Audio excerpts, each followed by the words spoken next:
ఎన్ని కేసులు ఉన్నాయి ఆస్మా మీద? 2 ఉన్నాయి. 2 కేసులు. సో అంటే ఏమేం కేసులు అవి? పబ్లిక్ న్యూసెన్స్ కేసులు. ఓకే. సో అవి చిన్నవేనా? చిన్నవే కదా? చిన్నవే. అంతేనా? చిన్నవే కానీ కోర్టుకైతే తిప్పుతారు కదన్న ఓకే. మధ్యలో అయితే.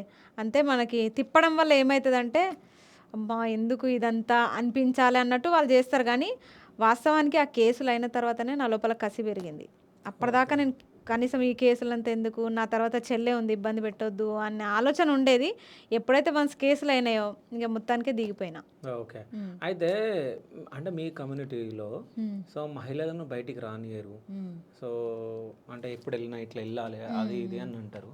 నామినేషన్ వేసినప్పుడు ఎవరైనా మీ పెద్దలు ఏమైనా మాట్లాడడం జరిగింది? లేదన్నా, ఇది తప్పుడు ప్రచారం. నిజం చెప్పాలంటే మా కమ్యూనిటీలో రానిస్తారు, స్వేచ్ఛ ఇస్తారు. కానీ నువ్వు దాన్ని ఎట్లా యూటిలైజ్ చేసుకుంటున్నావు అనేదే ఇంపార్టెంట్. దాన్ని నువ్వు ఎట్లా వాడుకుంటున్నావు, ఆ స్వేచ్ఛను నువ్వు ఎట్లా మంచి దారిలో నడుస్తున్నావు, ఆ చెడు దారిలో నడుస్తున్నావు అనేదే ఇంపార్టెంట్.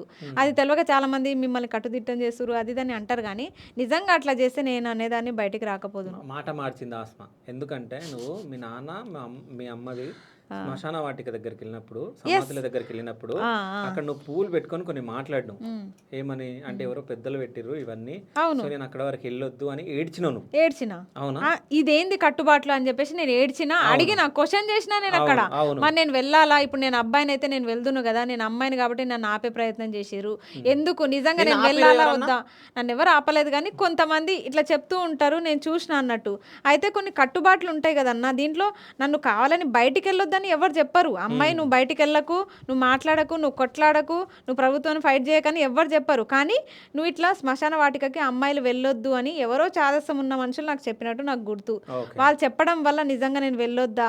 ఒకవేళ నాకు బాధ అనిపించింది. నేను అబ్బాయిని అయితే నేను వెళ్దును కదా, కనీసం మా అమ్మ వాళ్ళు నాన్న చనిపోయినప్పుడు కూడా నేను దగ్గరికి కూడా పోలేకపోయినా, పూడ్చేటప్పుడు కూడా నేను చూడలేకపోయినా, ఆఖరి చూపు ఇంట్లోనే చూస్తాం అమ్మాయిలము. ఇవన్నీ ఉన్నాయని చెప్పేసి కొన్ని సాంప్రదాయాలు ఉన్నాయి. అవి సాంప్రదాయాలు, ముస్లిం కమ్యూనిటీలో సాంప్రదాయాలు అవి.